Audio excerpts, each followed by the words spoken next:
Dulu kita semua ini pernah hidup di dalam rahim ibu, di dalam kandungan ibu kita. Tapi kita sekarang tidak ingat kalau kita pernah hidup di dalam rahim ibu. Sedetik pun kita tidak ingat waktu itu.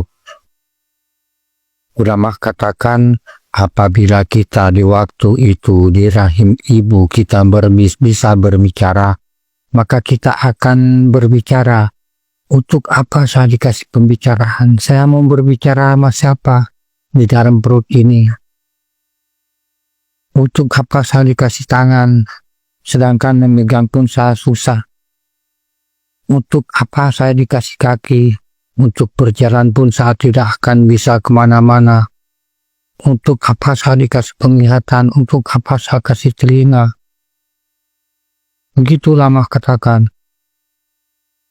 Kita tapi tidak pernah merasakan itu.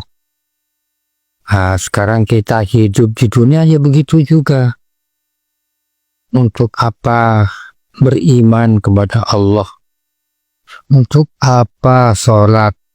Untuk apa puasa? Untuk apa bersedekah?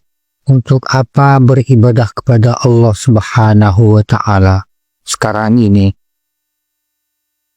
Nanti setelah masuk alam akhirat baru ketahuan.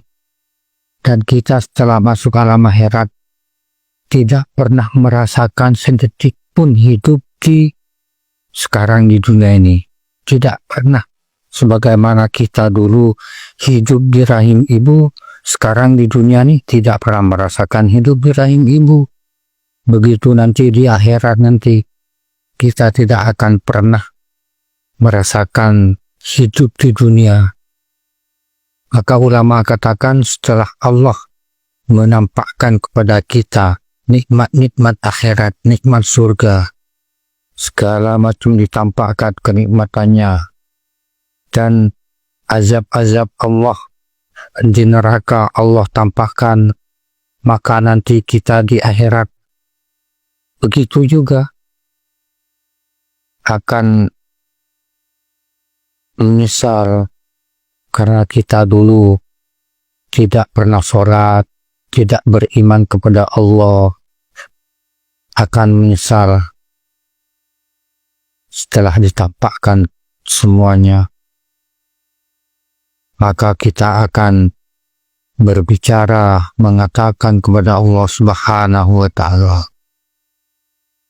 Rabbana absorna wa samsna na'mal solihan inna muqinun. Begitu ulama katakan, ya Tuhanku, saya telah melihat, saya telah mendengar, maka kembalikanlah saya ke dunia untuk amal ibadah, untuk beramal soleh. Oh, tidak bisa. Sekarang pun kita minta kembali ke dalam perut ibu kita, nggak bisa begitu. Juga nanti di akhirat kita kembali ke dunia nggak bisa, udah terlambat. Maka kita pergunakan kaki kita untuk beribadah kepada Allah. Tangan kita gunakan untuk ibadah kepada Allah.